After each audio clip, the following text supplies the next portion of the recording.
Good morning everyone, welcome back to GK Today, and today we'll be discussing most important MCQs for 28th of September 2021. Starting with very first question, who is the chairperson of the recently set up 12-member committee for change in CBSE or NCERT curriculum? So recently the Government of India has constituted a 12-member National Steering Committee under the chairmanship of K. Kasturi Rangan for formulating guidelines for changes in the CBSE curriculum. And the committee has a term of 3 years. And this document, called as National Curriculum Framework, was last prepared in the year 2005. Okay. Apart from it, former SBI chairperson Rajneesh Kumar has recently been appointed by Andhra Pradesh government as its economic advisor. And also Government of India has appointed Harsh Bhupendra as the MD of Exim Bank. Then GC Murmu has been elected as the chairman of ASOSAI, means Assembly of Asian Organization of Supreme Audit Institution, for the term period of 2024 to 2027. Because India is set to host the 16th assembly of this institution in 2024. Also under the leadership of Mr. Jayant Sinha, a parliamentary standing committee on finance has been constituted. So now this committee would visit RBI and discuss the separation of debt management function from the RBI. And already we have seen that Iqbal Singh Lalpura has recently been chosen as chairman of National Commission for Minorities.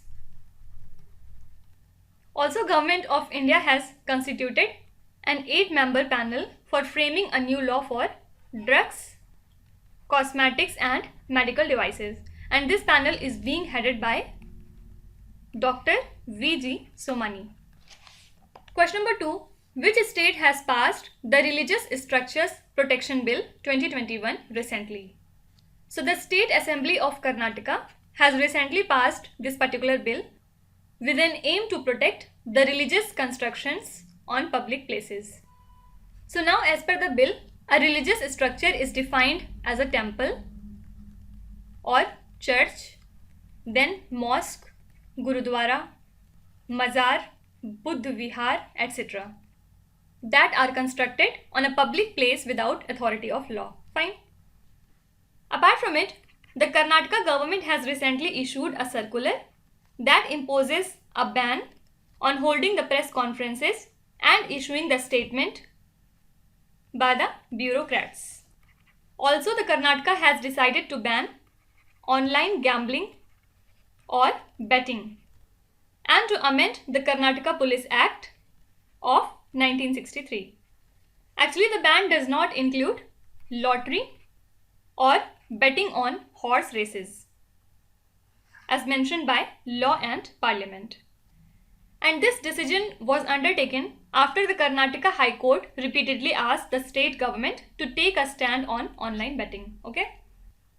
Also, the government of Karnataka has planned to reintroduce the industrial courts or industrial adalats, and this is aimed to resolve industry-related problems on the spot. Earlier, such type of system was there between the years 2008 and 2013, after which it got abolished, but now it would be reintroduced there. Question number 3. Transforming Food Systems for Rural Prosperity report has been released by which organization?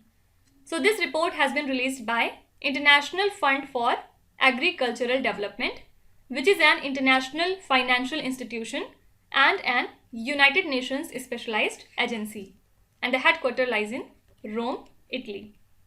So the report has laid emphasis on government investment in farming as well as in small and medium enterprises which support this type of farm activities. Okay. Now apart from it, according to World Trade Organization report on trends in world agricultural trade, in the past 25 years, India has entered into the top 10 list of agriculture produce exporters in the year 2019. And do remember that European Union overtakes United States as the top exporter. Also, there was a report on renewable integration in India 2021, and it was released by Niti Aayog along with International Energy Agency. So this report was based on the outcome of 3 state workshops held with the governments of Maharashtra, Karnataka and Gujarat to understand the specific energy transition challenges that are faced by these renewable rich states. And the report further highlights that India's power system requires identification of resources and advanced technology initiatives. Now, in the previous lecture, we have talked about Freedom on the Net report, and it has been released by US think tank Freedom House. So, as per this particular report, Iceland topped the ranking, and it was followed by Estonia and Costa Rica. And the report also found that people had been arrested or convicted for their online activities in 56 out of 70 countries covered by the report. Okay. Question number 4. Compulsory registration of marriages Amendment Bill 2021 has been passed by which state? So the State Assembly of Rajasthan has passed this particular bill that amends the Compulsory Registration of Marriages Act 2009. So now this bill mandates registration of marriages including child marriage within 30 days from the date of marriage, and the information on child marriage should be given by the parents or guardians within 30 days of the wedding. Okay. Now apart from it, Rajasthan has recently undertaken a biodiversity conservation project with the support of French Development Agency AFD to promote obviously ecotourism. Also do remember that recently our Union Defence Minister Rajnath Singh and Union Highways Minister Nitin Gadkari have inaugurated the emergency landing facility on a national highway in Rajasthan. So this is the very first time a national highway will be used for emergency landing of Indian Air Force aircraft. Question number 5. When is the World Alzheimer's Day observed every year? So every year 21st of September is observed as World Alzheimer's Day, and this day aims to raise awareness about the Alzheimer's disease, its causes, symptoms and the ways to handle it.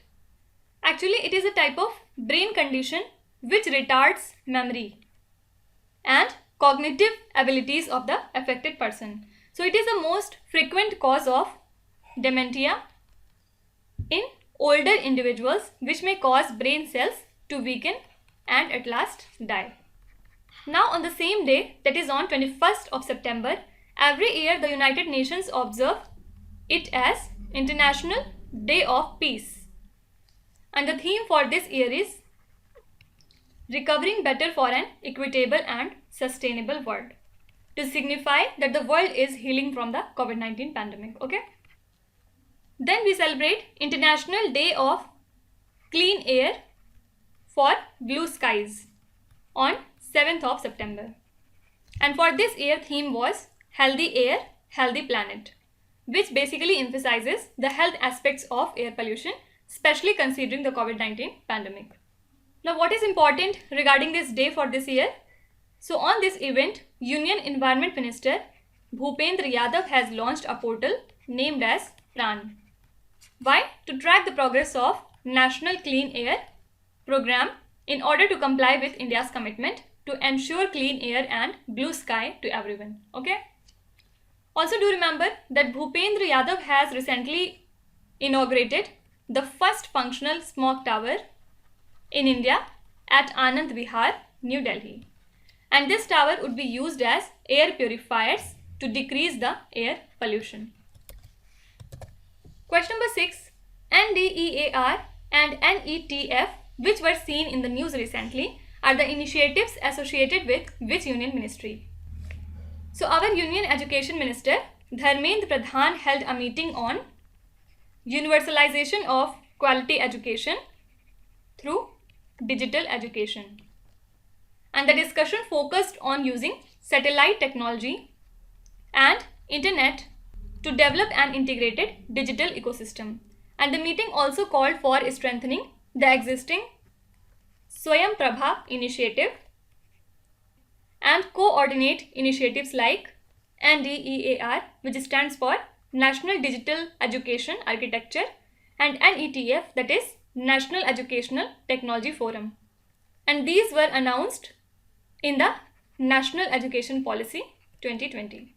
So your correct answer is option number B. Now also Ministry of Education has recently organized a webinar along with UGC, and this webinar was named as Ensuring Inclusive Governance, Making Every Person Matter. And this webinar created an opportunity to bring academicians, educationists and administrators on a single platform, and it was supported by Bhim Rao Ambedkar University, Lucknow. Now apart from it, recently Ministry of Commerce has organized special programs and events named as Vanij Saptah from 20th of September to 26th of September as a part of Azadi Ka Amrut Mahotsav celebration. So in this event, National Single Window System and Industrial Park Rating System platforms are to be launched by our Minister of Commerce. Okay. Question number 7. Where is the headquarters of the G24 Intergovernmental Association located? So the Intergovernmental Group of 24 on International Monetary Affairs and Development, or you can say Group of 24, was established in the year 1971 at Lima, Peru, and it is headquartered at Washington DC. And why it is in news? Because recently India, along with other group of 24 member countries, has objected to the withdrawal of measures like equalization levy, because India is worried that the proposed global digital tax deal covering only top 100 companies may not lead to sufficient revenue for the developing countries. Okay. Now apart from it, recently the center has allocated 600 lakh tons of food grains for free distribution under Pradhan Mantri Garib Kalyan Anna Yojana. Actually, the additional 5 kg food grains scheme was initially announced in the month of April 2020 and was later extended till November 2021 in 4 phases. So as per the official data, 83% grains out of the 600 lakh tons were lifted by the states till 15th of September.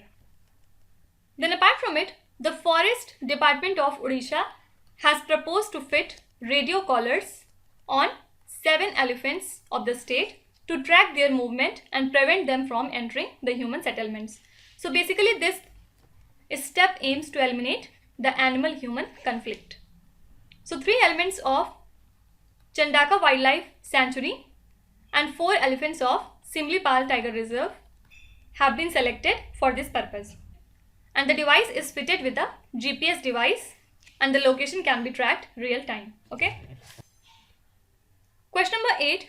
Doing Business Report was the flagship publication of which institution? So this was the flagship publication of the World Bank, and after data irregularities were reported internally, World Bank management paused the next Doing Business Report. Okay. So now the World Bank is set to work on new approach to access business and investment climate in countries. Okay. Now last month, Forbes had released the Fortune 500 global list of companies, and as per the list, Reliance Industries Limited is the highest ranked Indian company in a fiscal year that was ended on 31st of March 2021. And globally it was on 155th position. And in the same list, Walmart ranked first in terms of total revenue for their respective fiscal years, and it had a revenue of nearly 524 billion USD. Also do remember, that PhonePe became the first digital investment platform to launch UPI-based auto-pay functionality for its mutual fund SIP, that is systematic investment plans and offerings in India. And this UPI auto-pay function will be available for existing as well as new investors on PhonePe app. Also, according to RBI Governor Shakti Kant Das, RBI is set to launch the trial program of its digital currency by December 2021. So what is CBDC? Central Bank Digital Currency, and it is a type of virtual currency which is issued by the central bank, and this currency is the digital version of currency notes. So it is being developed across many countries of the world, and some countries are currently in trial. Okay. Question number 9. What is the expected growth rate of India for financial year 2021 as per the recent estimate of ADB? So the Asian Development Bank slashed India's GDP growth forecast to 10% for the financial year 2021, down from 11% that was projected in the month of April. And the reason for the rate cut is the disruptions due to the second wave of COVID-19 pandemic, because it has adversely impacted services, domestic consumption and the urban informal sector. So basically the economy is projected to rebound in the last 3 quarters of financial year 2021. So correct answer is option number C. Also recently, OECD has released India's economic projections for the financial year 2021 to 2022, which has been estimated at 9.7%, which is 0.2% less than its earlier forecast. And China's economy is expected to grow by 8.5% by the year 2021. And the headquarters of OECD lies in Paris. Also, UNCTAD, that is United Nations Conference on Trade and Development, has projected the India's growth rate by 7.2% for the year 2021, and also projected the China's economy to grow at 8.3%. Coming to last question, SECMOL, which is India's highest altitude educational organization, is located in which state or union territory? First of all, what does this acronym stands for? It is the Students' Educational and Cultural Movement of Ladakh. So it has become the first institute in the Union Territory of Ladakh to have an internet connection using light fidelity technology. So this one is India's highest altitude educational organization that lies in Ladakh.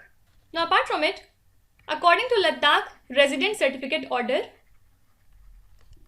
2021, Ladakh administration has decided to issue resident certificate only to the permanent resident certificate holders who actually live in Ladakh. Unlike Jammu Kashmir, where the new domicile laws allowed the outsiders to apply for jobs, land and other facilities. Also do remember that the Assam has created history by burning over 2500 rhino horns in one of the Asia's largest anti-poaching drives. Now let's start with today's quiz. Here on the slide you can see 5 questions which have been taken from the past 2 3 days current affairs. Pause the video and try to solve each of these questions, and at the end of the lecture do not forget to share your scores in the comment section. So please be honest and do not cheat with yourself. So that's it for today. I hope you have liked the session. These were the important news and events from today, and we will meet again tomorrow with some more important current affairs. Till then, stay tuned. Thank you so much for watching, and please do not forget to subscribe to GK Today. With this, Minu Satsana signing off.